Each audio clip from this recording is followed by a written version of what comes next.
vadikani mufaro wangu kusangana nemi pane chino chikuva chemhemberero tiri muMike Samba Show, chirongwa chinotipa upenyu. Pano pachikuva tinoti kugona kuna zera, ndizvo saka muchiona mazera akasiyana pano. Mwedzi wemadzimai, mwedzi wezvinhu zvakawanda, asi upenyu hunobva pano upenyu hwenguva yose. Hatigoni kupinda kamuchikamu chino ichi tisina kutanga nokutenda vakotsveri vedu vanotipa masaisai ekuti tigone kutaurirana nyika yese vedande mutande. Nedande mutande zvinoendeka. Mike Samba Show is powered by dande mutande. Nhasi regai ndimbotanga ndaverenga tinoti macomments aya anobva kushamwari dzedu. Ndinogara ndichingotaura kuti hai ndinongoti handioneone ndongochachura. Nhasi ndachachura maviri. Macomments ari kubuda pano ndo patakaita naCommissioner Tracy Kasuso vehondo yeruponiso. Saka comment iri pano yabva kuna Chipo Salomu Muzulu. Wakadi yako Salomu, ndinovimba kuti uri kufara. Hanzi tinodada naamai vedu veterritory. Mama Mai Chisamba muri chidadidzo nekusimudzira mureza wemhare dzemuZimbabwe. Thank you for acknowledging Women's Month nekutora utekwa-tekwa kubandiko remadzimai. Aiwa ndizvozvo hongu, ndizvozvo mai ndipresident weruwadzano muZimbabwe, kuMadagascar nekuBotswana kuhondo yoruponiso. Imwe comment zvakare iri kubva kuna Julia Mchara. Wakadi yako Julia, tinokutenda nekutinyorera. Amai vedu maita henyu nemashoko akapfava asi ane udzamu. Hondo yoruponiso inoenda, ngairambe ichienda hondo yoruponiso, ndo zvatinoda kuti iite. Nhasi ndine muimbi ari kusimuka wechidiki asi vazhinji vanomuziva nekuti kana isusu tatoonawo basa rake zvinoziva kuti naikoko marionawo basa rake. Wakadi yako? Makadia mai. Ndinofara zvangu. Unoziva kuti mazita ka anowanda anodaidzwa munhu. Mamwe ndekuchikuva kuno, mamwe ndemadunhurirwa, mamwe ndestage, mamwe. Iwewe ndikati zvisume kunyika unonzi ani zita rako? Inini ndinoitwa Atenda Chinks.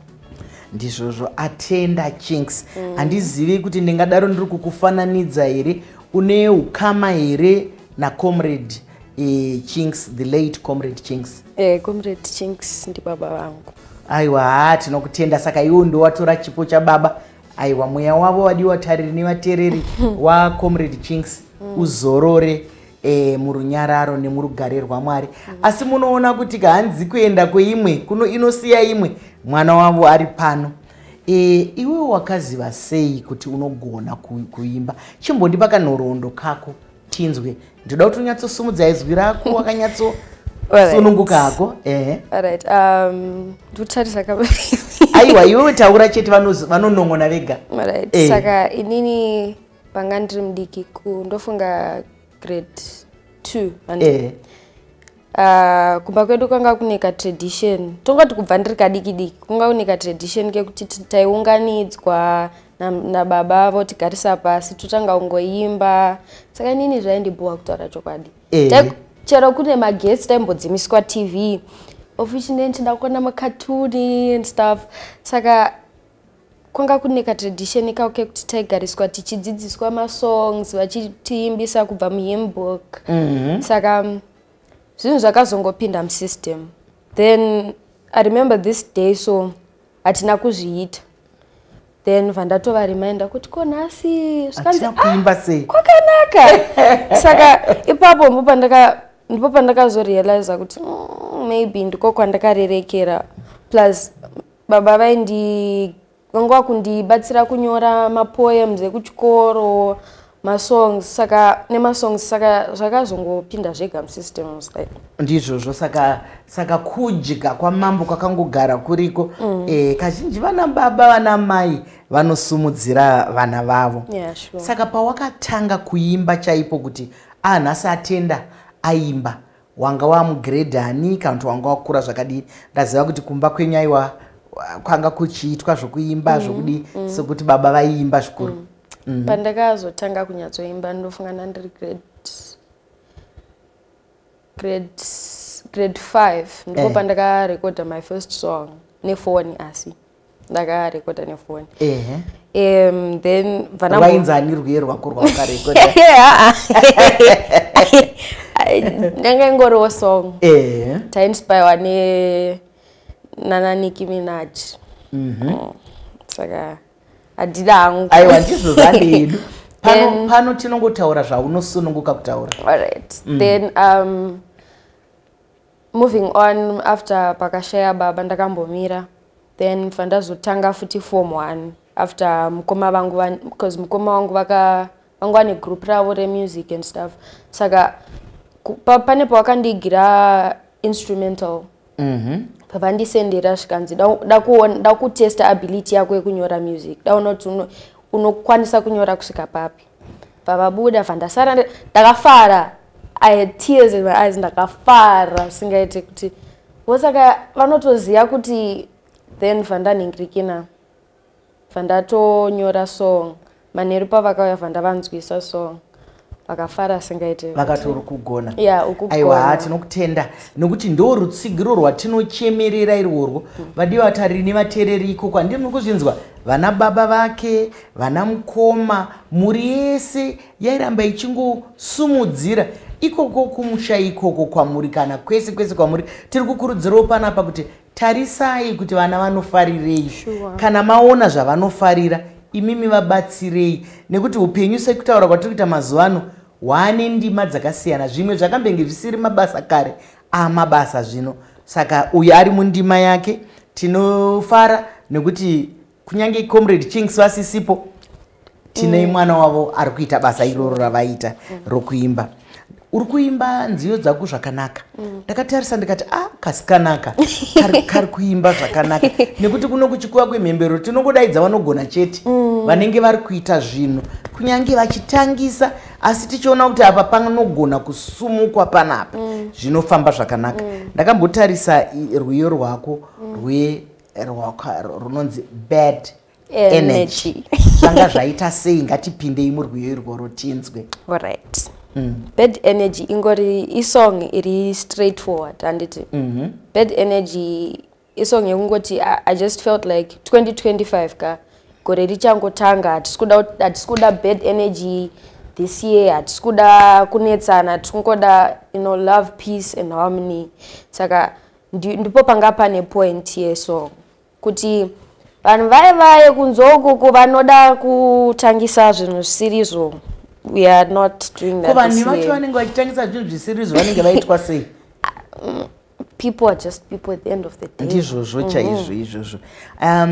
Vadikani ndo mashoko ari kutaurwa kane mwana kuti aiwa kana tichinge tataura kuti bad energy nokuti energy waya mavirika kunoti bad energy kogoti positive energy. Saka mwana ari kuti aiwa ngatisiyanei nemweya uye unotisunda, mweya wakashata. Ngatimbotarirai divi rakanaka, ngatitarise zvingafadze nyika, zvingafadze iwe neni, zvigofadza pasi rose kunge paine positive energy.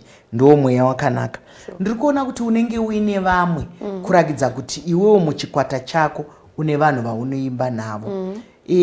Chikwata chako here vanhu vaunogara uimba navo here kana kuti unotsvaga vanhu paunenge wauda kuimba? Aiwa, ndine team yandinoshanda nayo inonzi 053 Music handiti. It's a record label.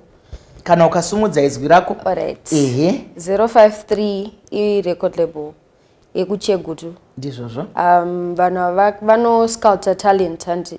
Inini vakandwana ndine 15 years old. Ndiri 15 years old. Saka kubva ipapo ndaiimbawo hangu but ndisati ndanyatsosvika pakakwenenzvereka. Saka vakadecide kundisaina because vakaona potential ne drive ranga ndinaro rekuda kushanda. So vakatanga kundigrooma from then. Zvekuti mukanzwa masongs andaimba kudhara ikoko ka neanda kuimba izvi ka munonyatsoona kuti vakashanda ende vakashanda zvishuwa. Aiwa ndizvozvo kana vachinge vari kuita basa remumhanzu vachiita kuti zvikwenenzvereke ndo zvatoda kuti munhu anzi muimbi anenge akakwenenzvereka.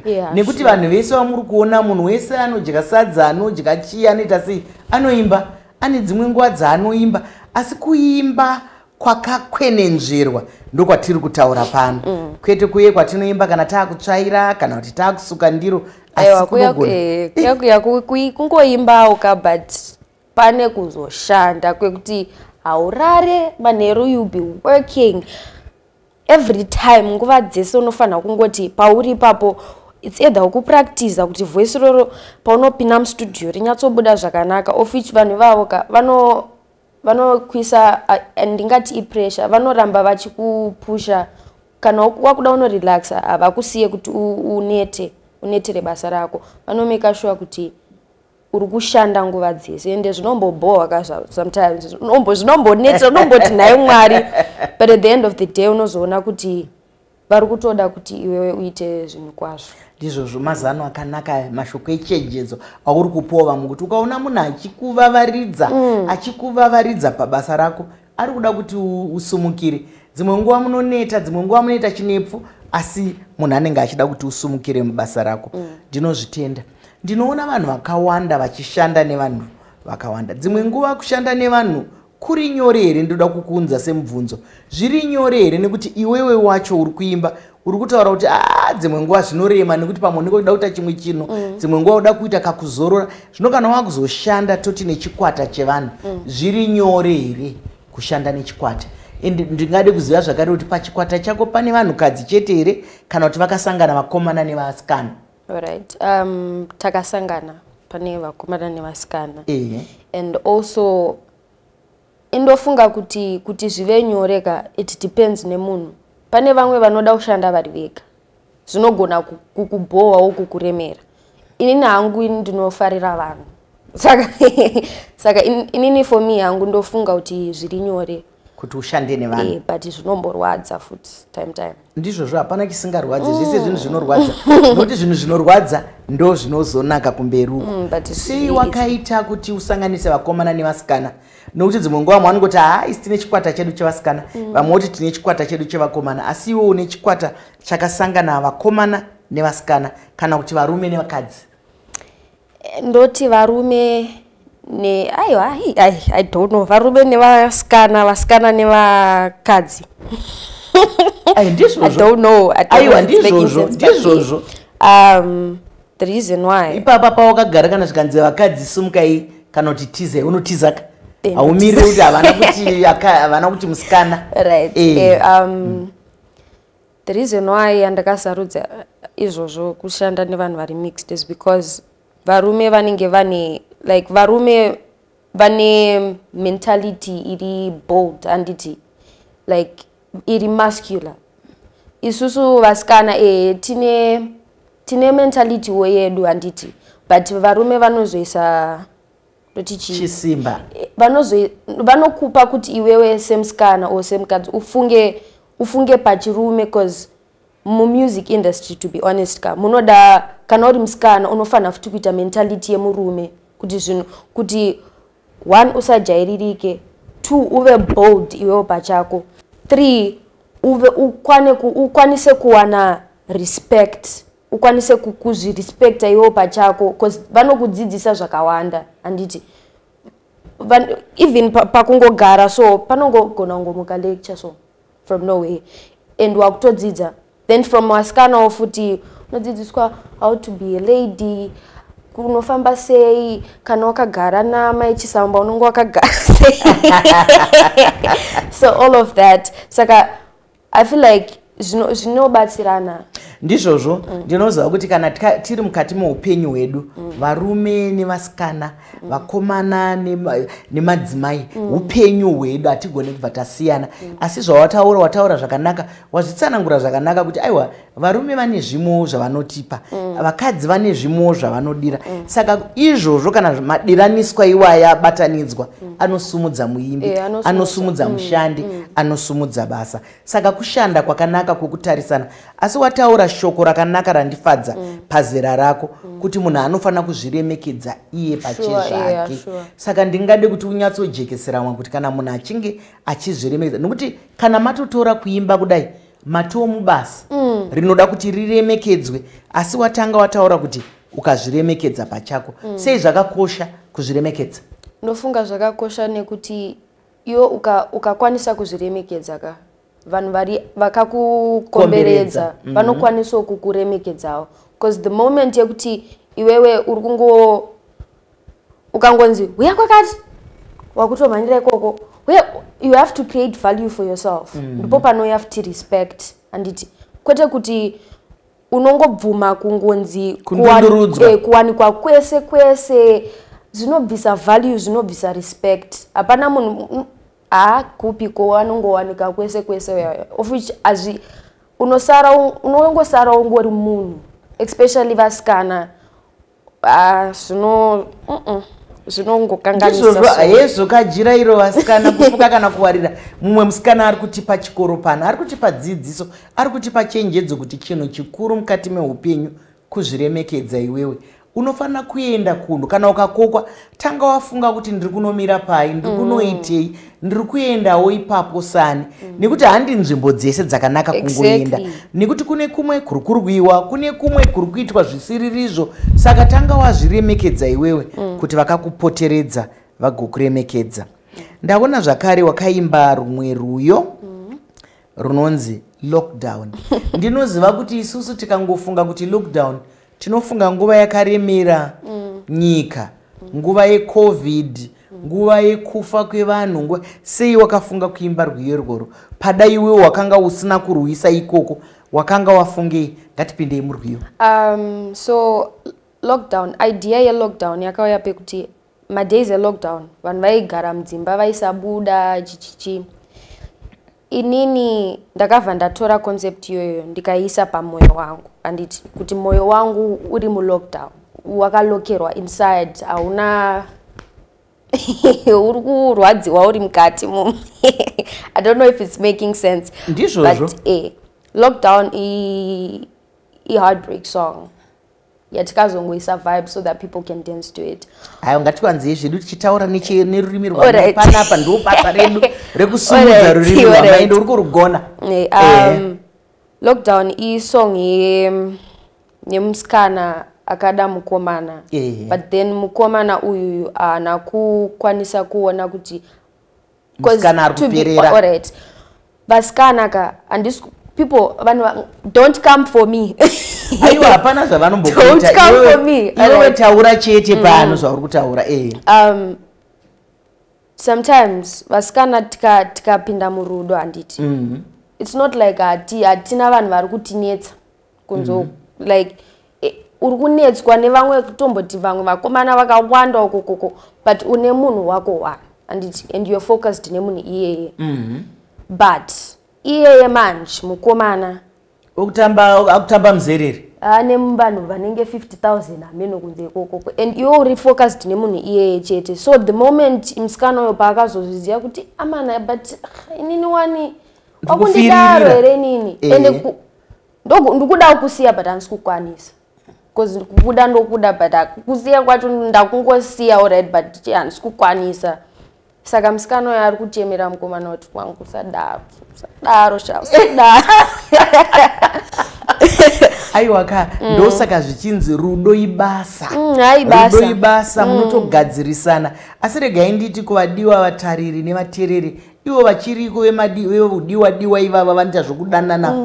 Kana uchidanana nevatatu vana vashanu uri kutsvageiko?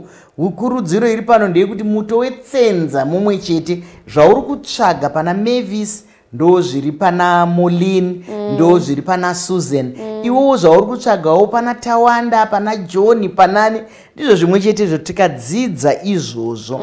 Asi ameno kana tikambopinda kunyaya yerudo iyi, ongororo netsvakiridzo inorakidza kuti rudo runouya paviri.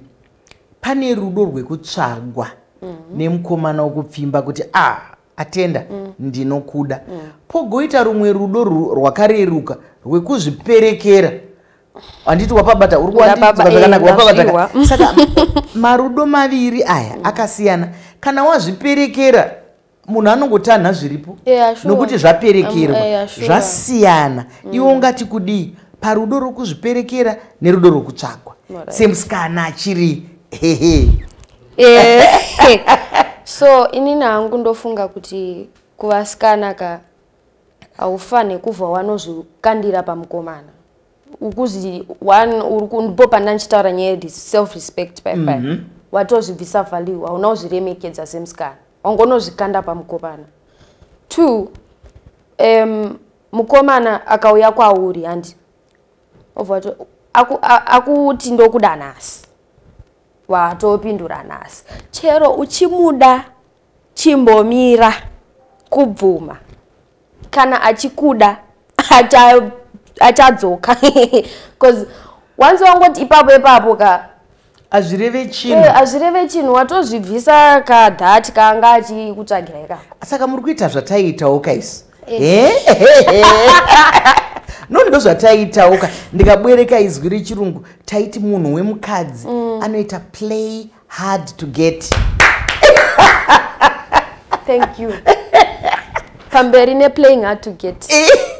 Nokuti haungoti makwira kombi yenyu pana muguto raHarare Copacabana apa muri kunanga makananga Glenview musati matombosvika matodanana mashoko akanaka auri kuudza vamwe hatisi kuti munhu kana uchimuda murege achienda zviri kukupawo kanguva kekufunga kuti mukomana uye ari kudei pandiri nekuti zvinoda munhu zvakasiyana siyana kana kuti musikana uyu ari kudei pandiri ndezvekufunga tanga waziva zviri kudiwa nemunhu ndosaka muchizoona vamwe vachichema vamwe vachiumburuka vamwe vachizongosiyana panguva diki nekuti munenge musina kuzivana zvamunenge muchida. Ndaona kuti wakaita makolabhu nevamwe kubatana nevamwe vaimbi ndaona wakambobatana naVolts wakambobatana mheno kuti nani zvakare zvakanakirei kubatana nevamwe pakuimba. Zviri pakati ma-collaborations akanakira one pakuti unokwanisa kucreata relationship nemamwe ma-artist. Chimwe chacho ndechekuti pamwe sometimes auzive kuti pabeat drill unosounda sei handiti it makes you shona munofanira kuidzidza nekuti ndiyo mutauro wedu zvinoita kuti ukwanise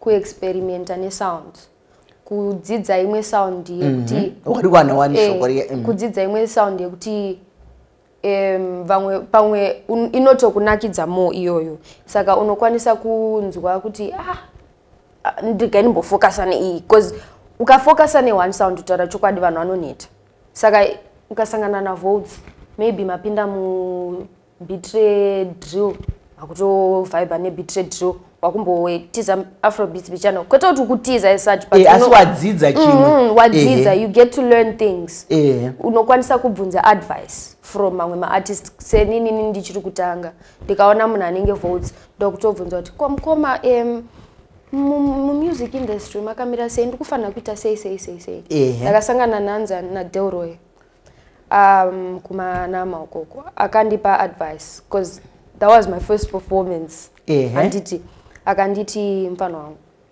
watosvika ndiyo nguva yacho ukaratidza vanhu manje kuti uri kutya panapa uri kutombaisa saka shanda iwe uri superstar kwauri kuenda ndokukuziya saka wo ukada kutarisa kuti vanhu vakuzoti zvakati heti iwo vanhu vakatotarisa iwewe nguva yekuinspire ndiyo iyi. You shout out to my brother Delroy Shew. Ndizvo mashoko makukutu aiwa ndiri kuona ana Delroy muri kubuda pano vana Volts muri kubuda pano kurakidza kuti muri kubatana ndizvo zvatinoda mukati menyika yedu nokuti kana muchinge muri mubasa rimwe chete mukabatsirana sekutaura kuti atenda kuti izvi unozvidzidza kunyange vanobika unokumbirawo recipe rimwe zuva kune umwe kuti manhanga enyanga achinaka kupfuura angu zvafamba sei kunyange vanoita zvekushanda vachichenesa misha vanotobvunzawo kuti imi mapakwesha sei isusu pedu hapana kuchena saka izvozvo zvakanakisa chaizvo. Ndine mibvunzo miviri yandinogara kubvunza vanhu kuti munofungei pamusoro pazvo yandisingambosiya unofungei iwe pamusoro penhengi pemasaisai pesocial media nekuti rakaita sesword munondo unocheka nekuviri unofungei ungade zvakare kupa kunyika kuti sei social media yakakosha kana kuti yakaipa? Social media yakakosha because isusu ini nangu semusician anti I get to push my music. Ndokwanisa kusvitsa music yangu chero kwa America uko inosvika. And maybe ndinetsingatomboziziye. Ndatowana let's say alright my favorite artist Ira Star ondisira message. Ndaona music yako of which andina kusvika koko kwaari kuti anzwe music yangu. Aiona tomboti kune TikTok inopusha ndo best platform yekupusha music. Angachingo scroll ake osangana ne bad energy otondisira message song yako ndaifarira chichi papa. Zvino zvekuti atisisina basa nekunzi tazoenda kwakati kana kuti tazodi social media iri kutongo inouya ipapo pauri iri kubatsira stereke kupusha music and yakashatirawo pamwe pekuti vamwe vanhu havasi vari kutora advantage vachiita zvinhu zvisina hunhu kuwana pane chatinoti cloud of which kuzvipembedza kuzvipa manyemwe nezvinhu zvisina basa and vanotanga kufila kunge ndoti chiko guys ndashaya kuti ndoti chi but they understand. Vanotanga kufila kunge vakufana kuita zvinhu zvekuti tikuda attention, ndikuda ma followers, ndiri kuzoda guys there's a lot more to life pane kuti izvozvo. Ari kutaura chisikana mashoko echenjedzo akanaka chaizvo kuti munogona kuwana mari mukuwana vanhu kuteverai asi muwana mari inenge yeuroyi here, mari yekurwadzisa mumwe munhu inokufadzai here. Saka ngatiendei pasocial media sekutaura kwaari kuti mabasa edu akurumidze kufamba, zvatinoda kuita kuti zviti tisumudzire vanotuka, vanoshora, vanodini.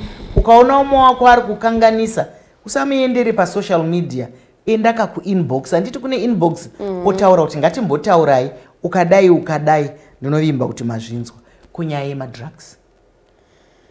Nekuti kuongororo netsvakiridzo tinonzwa kuti ikoku kunotoda inopa simba kuti vanhu vagone kuimba, kuti vanhu varamba vakasvinura. Handizive kana chiri chokwadi kana nhema, handizive. Pane vamwe vanofunga kuti madrugs ndiwo anovabatsira kushanda, of which handivablame because ndo zvatoo musoro mavo and ndo mararamiro ava kutoita izvizvi. Asiwo ungati kudini nyaya yemadrugs ukanzi taurai kuti madrugs ukangopiwa chete kuti madrugs iwo unoti ndoti stay away from drugs. Ndizvozvo chaizvo mashoko makuru ari kutaurwa kuti siyanai nawo, haana zvaakatinakira. Vanhu vapera kufa, vanhu vapera kuzingaira nekuti zvinoipira madrugs anotanga aparadza pfungwa dzako semunhu, ogoparadza nhengo dzako semunhu. Unenge uri chitunha asi chinofamba. Ndinoda kukutenda nebasa rauri kuita. Ndinoda kukushuvira rombo rakanaka. Baba vako vakaenda kuhondo vakadzidzisa vanhu kufara nokuimba, vakaimba nziyo dzakawanda. Iwe watora tsoka dzavo, zvinochiziva kuti uri mubhutsu dzemunhu mukuru, nekuti iwewe vanhu vasati vaona iwe vanoona baba wako. Saka nyaya yerespect ndaiziva kuti yakabva kuna baba, nekuti vanhu vanotanga vataura kuti mwana waChinks, vozotaura manje kuti unonzani, handitika. Saka izvozvo ndinoda kuti urambe uchizviendera mberi, asi pakuzvibata pakakuzvichengeta aiwa wakabuda kasikana chaiko. Ndo zvatinoda izvozvi zvebvubvubvu izvi hatidi. Ndakupururudzira aiwa, asi ndingabude mututu ukaenda usina kumbondiimbira kana kastanza kamwe chete, ikoko tobva tapita zvedu chirungu. Saka ndine song iri kubuda very soon inonzi Ndodi.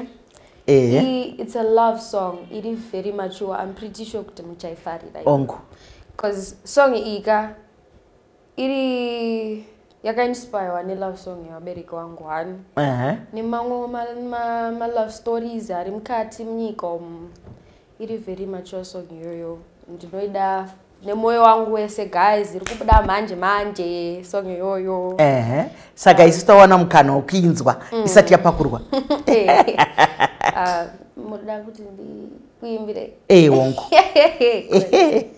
chikosoro mboitema icho chikosoro ndo chandoda. Nonzi wakauya ndiri mu lockdown, wabvisa marikiti moyo wangu, ndopika nchatsvage mumwe ndiwe munhu wangu. I hope andizosvika pakudemba. I pray these choices that I'm making in a rush, I don't really know, but it feels damn right, like a drug that I do not want to stop. Ndozosara ndozvibvunza so ndodi wandipengesa nerudo wandidzikamisa ndodi got me steady, I'm all for you, Chigutiro tamba wakaguta tamba wakaguta ndiko kakuimba katinoda kaka aiwa kana iye mukwasha akaimbirwa iyoyo ka anonyongodoka ka anomelta ramba uchienderera mberi nokuimba kwakanaka. Ndakushuvira kare mwanangu kuti ugare mubasa rako zvakanaka, ufambe munzira dzakanaka. Ndinovimba kuti vari kukubatsira zvakanaka, nekuti kutanga handi basa asi kupedza ndiro basa. Vakawanda vanotanga vozoti bvubvuru, saka watanga asi kupedza ndiko kwatinoda. Hembe isina mupendero inenge isati yapera kusonwa. Handitika aiwa vadikani, tanga tine chimandara pano Atenda Chinks anga achitaura nesu rwendo rwake rwokuimba. Rambai makateerera. Handiti manzwa kuti kune imwe nziyo iri kuuya mashure ameno imo manzi sunka, saka inguva ipfupi iri kutevera iyoyo. Asi kana toita zvinoindika nguva dzose, kunyange tichifara sei, chirenga zuva chaya chinokwikwidzana nesu zvakanyanya, asi hatigone kupeta katisina kutenda vakotsveri vedu vedande mutande vatipa iwaya masaisai atagona kuti tikurukure nepasi rose. Mike Samba Show is powered by dande mutande. Hatigone zvakare kusatenda vakativakira podcast set yedu iyayo Wamambo Space Creatives, ndo vakatigadzirira musha uno. Toramba tichapa kutenda kwakaperera. Zvakadi kusangana zvakare svondo rinouya pachikuva chino ichi panguva imwe cheteyo, chirenga zuva chabva chatsvuka chikakwata. Ndini wenyu Dr. Rebecca Chisamba.